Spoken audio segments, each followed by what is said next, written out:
Bonjour à tous, bienvenue dans Racing Channel numéro 66, l'émission qui vous fait vivre la course automobile comme si vous y étiez, et vous allez y être justement puisque l'activité sportive automobile reprend ses droits petit à petit après une longue période d'inactivité due à quoi vous savez. Allez, on est parti tout de suite dans le Hainaut pour les boucles chevrotines. L'écurie rançoise avait mis sur pied cette 13e édition qui avait rassemblé un magnifique plateau dont une jeune idole locale venue s'entraîner en vue du grand rendez-vous mondial de Ypres. C'est un reportage signé La Sangle qui vous a compilé les meilleurs moments de cette épreuve. On part tout de suite pour Civry-Rance. C'est parti! Vous êtes commerçant ou artisan? La proximité est essentielle dans votre relation client. Avec la technologie NFC, touchez votre clientèle sans contact est dorénavant possible. Grâce à ma balise, d'un geste simple et rapide, votre public recevra les infos que vous souhaitez lui transmettre au bon moment et au bon endroit, sans être intrusif. En savoir plus, notre site mabalise.be. Mabalise, the next mobile experience. Ce 1er août se déroulaient les traditionnelles boucles chevrotines dans la région de Sautin. La météo était relativement sèche, on en avait perdu l'habitude tant il aura plu cet été. Avec 91 voitures au départ, dont 4 R5, c'est Bastien Rouard qui frappe le premier dans la première spéciale où il réalise le scratch, les 3 autres étant ex-aequo, ce qui nous promettait une belle bagarre entre ses protagonistes. Malheureusement, ce fut de courte durée puisque Rouard sort de la route dans le chrono suivant, laissant ainsi Sébastien Bedoret prendre les rênes de la course pour ne plus les lâcher. Christian Verstappen, bien que toujours dans le wagon de tête, n'arrivera jamais à inquiéter Bedoret et se classera 2e à 51 secondes de ce dernier. Sur la plus petite marche du podium, on trouve Johnny Van Zeebroek qui aura profité de l'abandon de Rouard et de Reddington pour hisser sa Mitsubishi sur ce podium. Il aura été bien récompensé pour sa régularité. Derrière ces autos, à 4 roues motrices, quelques magnifiques propulsions emboîtent le pas avec notamment la 4e place de la superbe Alpine de Stéphane Prinzi qui devance la BMW M3 de Loïc Pirot qui clôture ce top 5 en division 4. En division 1, 2, 3, Vincent Gallet, parti le pied soudé dans le phare, nous laissa penser qu'il allait l'emporter en ne laissant aucune chance à ses poursuivants. Malheureusement pour lui, il sera contraint à l'abandon suite à un bris de pont en fin de journée, laissant ainsi à Dimitri Pirot le droit de s'imposer au volant de sa Citroën DS3 avec une avance de plus d'1 minute sur son poursuivant Eddy Maric. Stéphane Hubin n'ira pas bien loin, sa puissante Omega aura eu raison de ses cardans. Il nous a juré que l'on ne l'y reprendra plus et que ce petit souci sera réglé pour la prochaine course. Sébastien Sawyer subira le même sort un peu plus tard, ce qui redistribua les cartes dans la course au podium. Cédric Pétrizo, au volant de sa Peugeot 306, se hisse sur la plus petite marche de ce podium en résistant aux attaques incessantes d'un Thomas Delray qui aura dû rouler plus longtemps que les autres sous la pluie en raison de son numéro de départ. Emmanuel Balthazar complète le top 5. Au rayon des poursuivants, on trouve tout d'abord Julien Deleuze à la 6e place, mais surtout vainqueur de la classe 9. On retrouve ensuite Michael Nuet qui découvrait le pilotage de sa nouvelle Peugeot 208. Emmanuel Cantraine et Kevin Robin sont respectivement 8e et 9e. Pour clôturer ce top 10, à la surprise générale, le vainqueur en classe 2.5, Nicolas Appart, au volant de sa Peugeot 106, réussit l'exploit de devancer à plus de 2 minutes les premières autos des autres 106 de la catégorie 3-8. Les 25 heures constituent toujours l'apothéose pour la saison de l'European VW Fun Cup. 110 voitures se partageaient la piste de Francorchamps. Tout le gratin de la discipline était bien entendu présent et quelques cadors étaient venus s'entraîner en vue des 24 heures GT. C'est Kronos Evans et Prodif qui vous proposent le résumé complet de cette épreuve. On part tout de suite pour le circuit de Spa-Francorchamps pour un moment très fun. C'est parti. Vous êtes un passionné de moto, à la recherche d'une tout-terrain, routière ou sportive, alors n'hésitez pas à venir pousser les portes de chez Moto-D. Ce sont près de 20 années d'expérience que nous mettrons à votre service afin de vous donner des conseils professionnels sur le choix de vos envies. Moto-D, le numéro 1 de la moto d'occasion. Après un an d'attente, la 23e édition des 25 heures VE Fun Cup est enfin là. Le retour des coccinelles de course sur le circuit de Spa-Francorchamps. L'ambiance qui va avec, ou presque, sans public malheureusement. Mais il y a de la musique et surtout des sourires sur la grille de départ au moment où les 103 voitures se positionnent. Grâce à un superbe chrono et même un nouveau record du tour de Benoît Wisnowski, c'est la numéro 260 de McDonald's Racing by Come To You qui est en pole position, mais les ténors répondent présents avec la 465 de Leader Racing pilotée par Tristan Foldesi, la 285 Auto KPSC Werner Experience de Claudio Capelli, la numéro 219 CG Racing avec Benoît Phillips. On retrouve ensuite en troisième ligne les deux voitures de DRM Autographe, la numéro 2 d'Ulysse de Pau devant la 477 de Sébastien Kleutzkens. Les ténors sont là et le spectacle promet d'être au rendez-vous.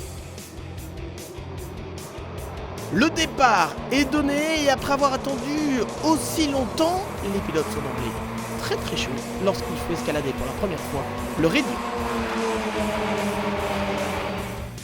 On est parti pour 25 heures d'une ronde infernale, 25 heures où il faudra éviter toute erreur, avoir la stratégie parfaite, compter sur la fiabilité de la mécanique, tous des éléments qui font la clé d'une victoire ou d'une défaite, bien sûr, dans une course d'endurance comme celle-ci. À la fin du premier tour, c'est Tristan Foldesi qui mène la danse sur la 465 de Leader Racing devant Claudio Capelli sur la 285 et Benoît Wisnowski sur la 260. Mais rapidement, les premiers incidents interviennent à l'image de ce moteur explosé pour la numéro 24 Skylux Racing de Jean Glorieux. L'équipe réparera la voiture et ils repartiront, fort retardés, mais ils repartiront tout de même. C'est ça aussi l'esprit des 25 heures VE Fun Cup.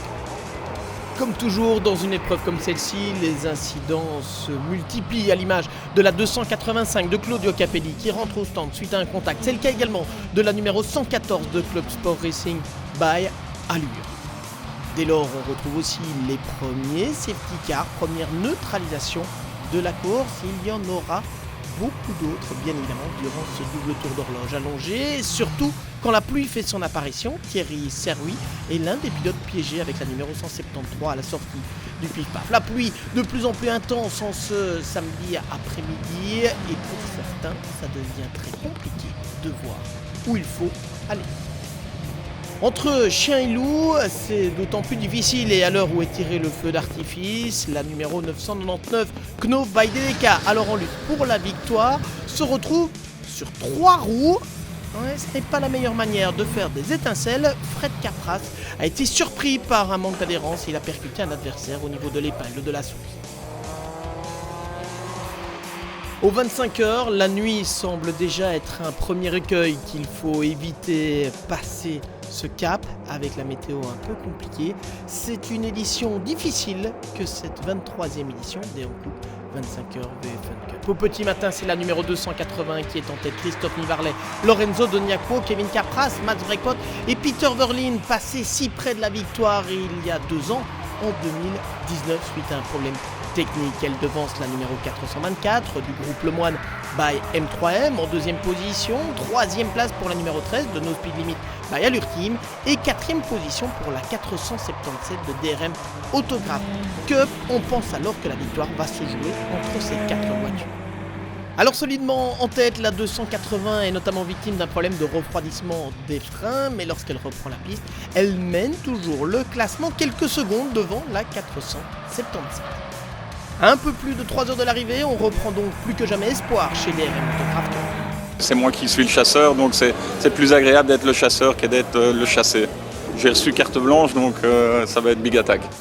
Il n'y a pas de rebondissement majeur dans cette épreuve, mais la course est très stratégique. Objectif notamment éviter un ravitaillement de trop. Chaque retour à la pompe à essence coûte environ 2 tours. C'est le pari de la 424 du groupe Le Moine by M3M qui risque le tout pour le tout. Et même si on sait que ce sera difficile d'aller jusqu'au bout, Pierre Lallemand, Michael Lenders et Pierre Brozou comptent sur Maxime Martin pour économiser du carburant notamment en prenant l'inspiration de Maxime Soulet sur la 470. Le moindre petit incident peut totalement retourner la course, à l'image de ce tête à queue de la numéro 93 SK Racing, ce qui permet à Milo de rentrer pour une très courte neutralisation. La 280 a effectué son dernier ravitaillement et lorsqu'elle repart, Lorenzo Doniacuo est dans le sillage direct de Maxime Soulet et de Maxime Martin. C'est un final à 3 que l'on va donc assister pour ces 25 heures VW Fun Cup. Un final à 3 arbitré par Adam Christodoulou, classé à 8 tours sur la numéro 299 DRM KMRS, mais qui est bien décidé à aider son équipier Maxime Soulet dans cette lutte pour la victoire en venant s'intercaler entre Maxime Soulet et Maxime Martin. Gérant à la fois la course et son carburant, Maxime Martin commence parfois à s'énerver quelque peu, mais le Bruxellois ne lâche rien, il passe à l'attaque et reprend même la tête ici par une superbe manœuvre au niveau de la chicane.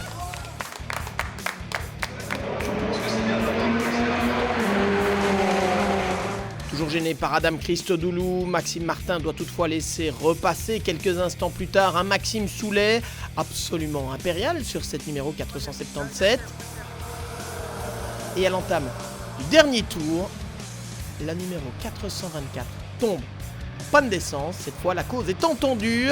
C'est donc la 477 qui s'impose avec la 6e victoire de Cédric Bollon aux côtés de Sébastien Kleusken, Maxime Soulet bien sûr, mais aussi Nigel Verhaeren. Je l'avais dit, je vais attaquer du début à la fin sur les 2 derniers relais parce qu'on savait qu'il fallait faire le maximum de tours pour essayer que la 424 tombe en panne. Donc voilà, mission accomplie. C'est dommage pour eux, mais voilà, c'est le jeu aussi comme ça. Et nous, on a eu vraiment pas de chance durant tous les safety cars. Donc voilà, je pense qu'on peut être content et pas une gratte sur la voiture, c'est le plus important. Héros malheureux de cette fin de course, Maxime Martin monte finalement avec ses équipiers bien sûr sur la 3e marche du podium derrière la 280 de Sogarden Milo. On n'est pas passé loin, après c'était une belle course, on s'est battu du début à la fin. On a eu un peu une mésaventure avec un petit drive-through qu'on perd pas mal de temps. Et puis une bagarre dernière heure qui était assez sympa jusqu'à un certain point et je pense qu'il y a des limites qui ont été dépassées, mais bon voilà, après apparemment c'est la course et voilà, c'était un bon finish pour 25 heures. Au pied du podium, la numéro 2 DRM Autograph Fun remporte le classement Fun, c'est-à-dire le classement des équipages sans pilote Top Gun. Stéphane Emeret, Ulysse Depot et Mathieu de Robiano ont en plus joué un rôle donc au classement général. Longtemps en lice pour le podium, la numéro 13 de Damien Koun, Frédéric Bouvy, Mathieu Detry et Hugo de Sadeler, soit la No Speed Limit by Allure Team, complète le top 5. En pur, les pilotes qui n'ont que la VFN Cup comme expérience, la numéro 404 Milo Grafico de Timo Vanim, Matteo Raspatelli, Jean-Luc Van Dormal et Andy Gabin a le dernier. Cette édition 2021 des 25 heures VFN Cup marquait le retour des Evo 1 dans une catégorie vintage. La victoire est revenue à la 272 Forres de Didier Leclou, Mathieu Simonet, Simon Duterme, Virginie Dehoux, Giuseppe Fascicolo et Julien Petitpas. Et puis en Evo 2, soit la catégorie des moteurs diesel, c'est la numéro 254 SGRT.be avec Didier Fourier, Dorsan de Crane, Guy Mortreux, Philippe de Crane, Louis Mortreux, Jürgen Hendricks, David de Reg et Philippe Kay qui s'est imposé. On termine avec la catégorie des biplaces. Partie depuis la pole position, la numéro 356 a mené quasiment de bout en bout la voiture du Milo Racing qui était pilotée par René Bruckmans, Nicolas Bever, Guillaume Germis, Anthony Lambert, Xavier Bonnier, Kevin Balthazar et Christophe Nivarlet n'a laissé planer aucun suspense.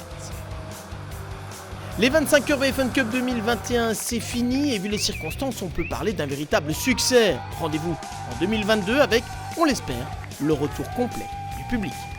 Une semaine avant le rallye d'Ypres avait lieu le rallye Van Staden organisé par l'AMC Staden, dont c'était d'ailleurs la 10e édition disputée sur des routes à peu près semblables au rallye d'Ypres. Forcément, tout le gratin des meilleurs rallymen flandriens s'y était donné rendez-vous, ainsi que quelques grosses pointures du championnat de Belgique venues en entraînement pour l'épreuve mondiale. G-Photographie et Full Throttle étaient vos témoins privilégiés sur place. Ils vous en ramènent les meilleurs moments. On part tout de suite pour Staden. Regardez.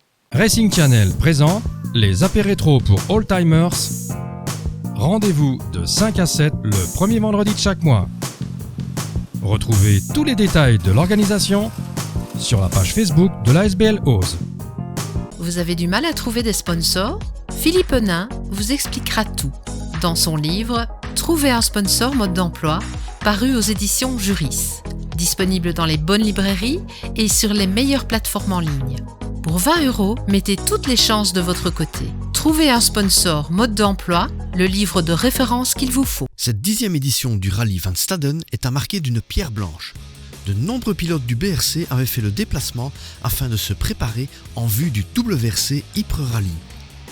À la surprise générale, c'est Niels Reinvoet qui signe le premier scratch devant les ténors de la discipline. Il repousse Chris Prinsen à 1 seconde 6 et Verschuren à 3 secondes 3. Sébastien Bedoret est le premier à renchérir en s'adjugeant la 2e spéciale. Chris Prinsen, ne désirant pas se laisser devancer, s'adjuge la spéciale suivante. Ceci en disait long sur la bagarre qui allait se jouer entre ses protagonistes. Verschuren s'est finalement réveillé et a mis 2 scratchs à son compteur, mais ce n'était pas suffisant pour refaire son retard qui était déjà de 50 secondes. La course allait dès lors se jouer entre Bedoret, Prinsen et Reinvoet, nous tenant en haleine jusqu'à l'ultime spéciale. C'est finalement Chris Prinsen qui l'emporte. Niels Reinvoet reprend la 2e place à Sébastien Bedoret dans la toute dernière spéciale. La 4e place aurait dû revenir à Peter-Jan Krakow, mais il s'est laissé surprendre et sort de la route dans cette dernière spéciale de l'épreuve. Tout profit pour Verschuren. Peter Chun, au volant de sa Polo, clôture ce top 5. Chris Van Woensel, qui était ici avec sa vieillissante Mitsubishi Lancer WRC, a dû se rendre à l'évidence. Sa monture n'est plus à même de rivaliser avec les nouvelles R5. La lutte pour la 7e place fut tout aussi passionnante entre les Porsche de Sneyers, Lefevre et Van Parijs. La pluie, qui s'est invitée dans le 6e tronçon, a redistribué les cartes entre ces derniers. C'est finalement Patrick Sneyers qui prend le pas sur Andy Lefevre, de nouveau dans la toute dernière spéciale. Van Parijs est relégué à la 11e place. À la 9e place, on trouve Grégoire Munster qui aurait pu jouer devant sans cette boîte de vitesse récalcitrante qui l'aurait changé en fin de 2e boucle. Il devance L'Herminet qui clôture ce top 10.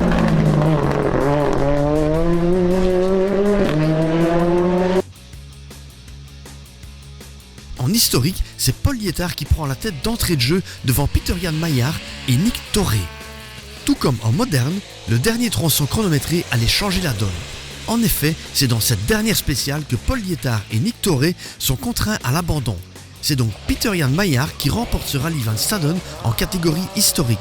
Il devance Stefan Stouff qui alignait ici une magnifique Porsche RSR. L'Opel Ascona de Van Kemmel clôture ce podium en historique. Cette émission est à présent terminée, mais rassurez-vous, nous nous retrouverons peut-être le mois prochain. Tout cela va dépendre de l'évolution de cette fameuse pandémie et des décisions prises par nos instances politiques. Y aura-t-il encore des compétitions automobiles? Seul l'avenir nous le dira. N'hésitez pas d'ici là à consulter notre page Facebook pour y laisser un commentaire ou pourquoi pas notre site www.racingchannel.be pour revoir cette émission ou les précédentes. En attendant, portez-vous bien, faites très attention à vous. Bye bye.